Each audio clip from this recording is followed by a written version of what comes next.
ఉన్న రెసిడెన్షియల్ స్కూల్కి సంబంధించి ఎందుకు ఇస్తుంది?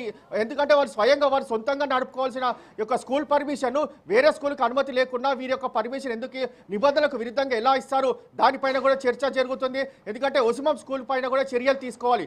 ఎందుకంటే వీరికి పర్మిషన్ ఇస్తే వీరు మాత్రమే విద్యా సంస్థలు నడపాలి, కానీ వీరు మాత్రం వేరే వాళ్ళకి యొక్క పర్మిషన్ ఇచ్చి వారి వద్ద ఒక్కొక్క విద్యార్థి వద్ద ₹1,00,000 మీరు చెప్తున్నట్టు చూస్తే ఒక ఏదో సబ్లీజ్కి ఇచ్చినట్టుగా కనిపిస్తుంది. ఒక స్కూలు ఇంకొక స్కూల్కి సబ్లీజ్ ఇస్తే ఈ విద్యార్థులు ఆ బ్రాండ్ తోటి చదువుకుంటారు, బట్ సర్టిఫికేషన్ మాత్రం ఇందాక మీరు చెప్పినట్టు ఓసమం స్కూల్తో సర్టిఫికేట్లు ఇస్తారు అన్నది మీరు చెప్పేదాన్ని బట్టి అర్థమవుతోంది. ఒకవేళ అదే జరిగితే అంటే ఇక్కడ వాటితో పాటు విద్యాశాఖ ఖచ్చితంగా వీళ్ళపైన ఉక్కుపాదం మోపాల్సినటువంటి అవసరం ఉంది విద్యార్థుల భద్రత నేపథ్యంలో. అండ్ పాయింట్ ఏంటంటే ప్రభుత్వం నిర్దేశించినటువంటి మౌలిక వస్తువులు కానీ ఉపాధ్యాయులకు సంబంధించినటువంటి అర్హతలు కానీ భద్రతా ప్రమాణాలు పాటిస్తున్నారా అన్న అనుమానం ఈ పూర్తి ఎపిసోడ్లో కనిపిస్తోంది.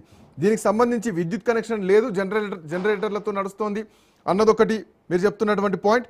ఇందాక ఆ భవనానికి సంబంధించినటువంటి అనుమతులు కూడా లేవు, ఈవెన్ మినిమం ఫైర్ సేఫ్టీ నిబంధనలు కూడా పాటించట్లేదు అన్నటువంటి అనుమానాలు కూడా దీంట్లో కనిపిస్తున్నాయి.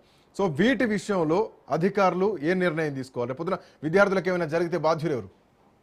అయితే ఖచ్చితంగా ఒక స్కూల్ నిర్మాణం ఉండాలంటే, ఒక స్కూల్కు అనుమతి ఉండాలంటే ఒక స్కూల్కి ప్లే గ్రౌండ్ ఉండాలి, పిల్లలు ఆడుకోవడానికి ప్లే గ్రౌండ్ కావచ్చు.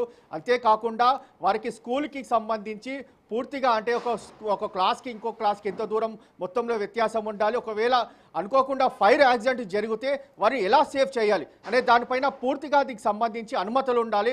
కానీ ఇవన్నీ కూడా ఎక్కడ కూడా లేదు, ఒక ప్లే గ్రౌండ్ కూడా లేదు. ఆ ప్లే గ్రౌండ్ కూడా పూర్తిగా క్లాసుల రూపంలో పూర్తిగా నిర్మించి కేవలం డబ్బుల కోసమే ఇవన్నీ కూడా భవనాలు నిర్మించి ఇటు అధికారులకు ముడుపులు ఇచ్చి మరీ ఒక పర్మిషన్ కూడా తీసుకుంటున్న పరిస్థితి చూస్తున్నాం. కొన్ని స్కూళ్ళకి అనుమతి లేకుండా పక్కవారి స్కూళ్ళ పైన కన్నేసి వారికి ఒక్కొక్క విద్యార్థి తమ స్కూల్ పేరుతో జాయిన్ చేసుకుంటాము, తాము ఒక్కొక్క విద్యార్థికి ₹1,00,000 తీసుకుంటే అందులో 50% వాటా మీకు ఇస్తామని చెప్పి ఒక సబ్లీజ్ ద్వారా పూర్తిగా ఒప్పందం కుదుర్చుకొని ఒక స్కూల్ పర్మిషన్తో ఇంకో స్కూల్ కూడా నడిపిస్తున్న వ్యవహారమే ఒసిమం స్కూల్ కావచ్చు. అంతేకాకుండా